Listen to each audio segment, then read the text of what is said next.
Welcome back to my channel. আশা করি প্রত্যেকে ভালো আছেন। আজকে আমি আপনাদেরকে একটা শরীরবন্ধের তাবিজ দিব। আমি অনেক দিছি আগেও, এটাও ওইরকমই আরেকটা শরীরবন্ধের তাবিজ, যেটা আপনার বডি প্রোটেকশনের জন্য কাজ করবে।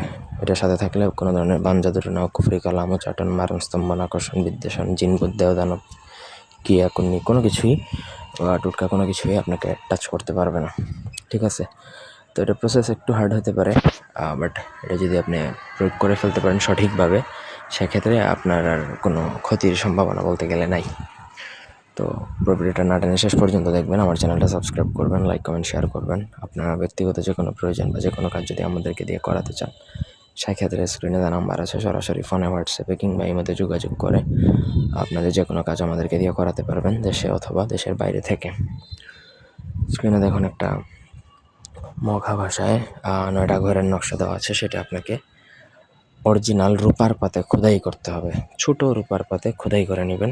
এটা খোদাই করার নকশা, এটা কাগজে লিখলে তেমন একটা কাজ করে না, সেজন্য আমি কাগজে বা ভোজপাতার কথা বলিনি। আমি বলছি রূপার পাতে খোদাই করে গঙ্গা জল বা নদীর পানি দিয়ে ধৌত করে সাথে রাখলে পৃথিবীর কোনো জাদুটনাই কাজ করবে না। লকেট আকারে বানিয়ে গলায় রাখতে পারেন, আংটির মধ্যেও খোদাই করে ব্যবহার করতে পারেন। যে যেভাবে সুবিধা বা আপনার জন্য যেটা সুইটেবল। ছোটো করে খোদাই করতে হবে, এটা স্বর্ণকারের ঘরে গেলে তারা এই খোদাই করে দেবে। তো এই নকশা যদি আপনার শরীরবন্ধের আরও এক্সট্রিম শক্তিশালী কবজ আছে, এটাও ভালো, এটাতেই কাজ হবে। আপনারা যদি নিতে চান আমাদের থেকেও নিতে পারেন। খোদাই করে আপনি নিজে যদি ব্যবহার করতে পারেন, সেটাও আপনার জন্য ভালো। আপনি যদি পারেন তাহলে আপনি নিজেও ব্যবহার করতে পারেন। আশা করি বুঝাইতে পারছি। কোনো নিয়ম কানুন পরিবর্তন হবে না। দয়া করে কেউ নিয়ম পরিবর্তনের জন্য মেসেজ বা কমেন্ট করবেন না। ভালো লাগলে এইভাবেই করবেন। ধন্যবাদ।